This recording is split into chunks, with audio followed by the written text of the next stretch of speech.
December 1098, a city in Syria. Crusader knights standing over the bodies of Muslim civilians. And then they began to eat them. This is not a legend. This is not propaganda. Eyewitnesses on both sides recorded it. The siege of Marara is the moment when holy war became something far darker. This is where history broke. To understand how it came to this, we have to go back 1 year. In 1097, tens of thousands of European warriors flooded into the Middle East. They called it a pilgrimage, they called it liberation, but in truth it was invasion. Pope Urban II had promised them salvation, forgiveness of sins, glory, but what they found was heat, hunger, and death. By the time they reached Syria, the Crusader army was starving. Supplies had run out, local populations refused to trade, horses were dying, men were collapsing, and then they saw the walls of Marara. Marara was a small city, maybe 15,000 people. Farmers, merchants, families, they had no reason to expect what was coming. When the Crusaders arrived in late November, they surrounded the walls and demanded surrender. The people refused. So the Crusaders built siege towers, they launched stones from trebuchets, they dug tunnels beneath the walls. For 2 weeks, the city held, but on December 11th, the walls were breached. What followed was not a battle, it was a massacre. Crusader soldiers poured through the breach into the streets. They killed everyone, men, women, children. The chronicles say the blood ran so deep it reached the ankles. By nightfall, Marara was silent, but the killing didn't solve the problem. The Crusaders were still starving. There was no food in the city, no grain, no livestock, nothing. And then something snapped. Some say it started with the lowest soldiers, the poor, the desperate. Others say the knights allowed it. Either way, it happened. They began to cut flesh from the dead. They roasted it over fires, and they ate. One chronicler, a Frankish knight named Radolf of Cain, wrote it down. Our troops boiled pagan adults in cooking pots. They impaled children on spits and devoured them grilled. Even among the Crusaders, there was horror. Some knights refused to participate, some wept, but the leaders, men like Bohemond and Raymond of Toulouse, did nothing to stop it. They were too weak, too hungry, too afraid of losing control. Meanwhile, word spread across the Islamic world.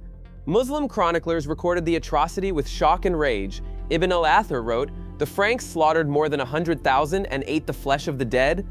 The number was exaggerated, but the act was real and it changed everything. This was no longer a war for Jerusalem. It was something far more savage. After Marara, the Crusaders moved on. They marched south toward Jerusalem. Some of them carried dried meat in their packs. No one asked where it came from. The city itself was left in ruins, empty, silent, a graveyard. But the memory lived on. For centuries, Muslim armies would invoke Marara as proof of Crusader barbarism, and they weren't wrong.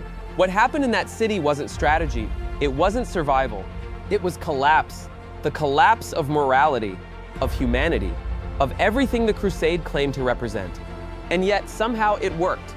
The Crusaders reached Jerusalem 6 months later, they took the city, they won.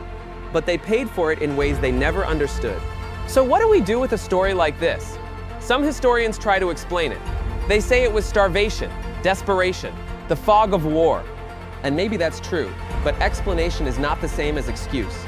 In 1099, the Crusaders captured Jerusalem. When they entered the city, they carried out a massive massacre. Blood filled the streets, and there, on top of the ruins, they founded a new state, the Kingdom of Jerusalem.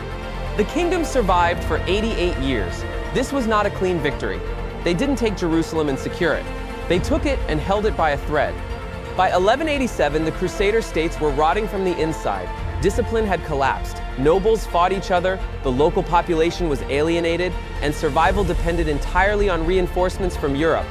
But this time, they were no longer facing divided rivals.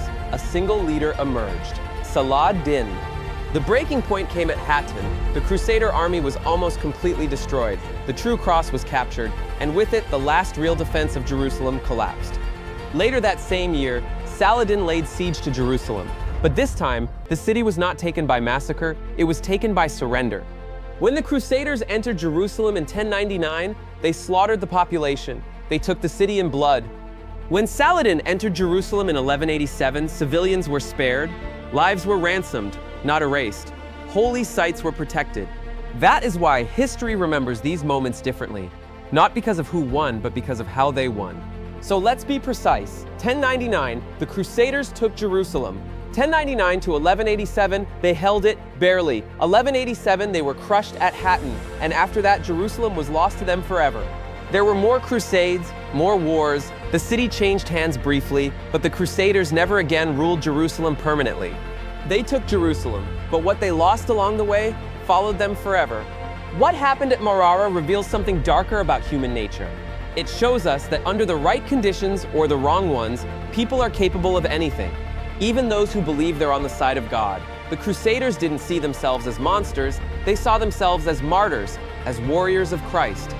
And that's what makes this story so terrifying, because if they could fall this far, what does that say about the rest of us?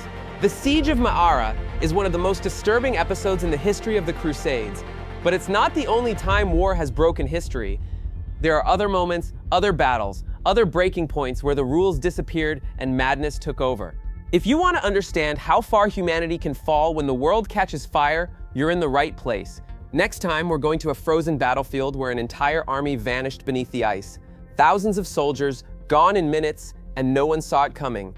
It was April 1242, the Battle of Lake Peipus, where nature became the deadliest weapon and history froze solid. Stay close. History is about to break again.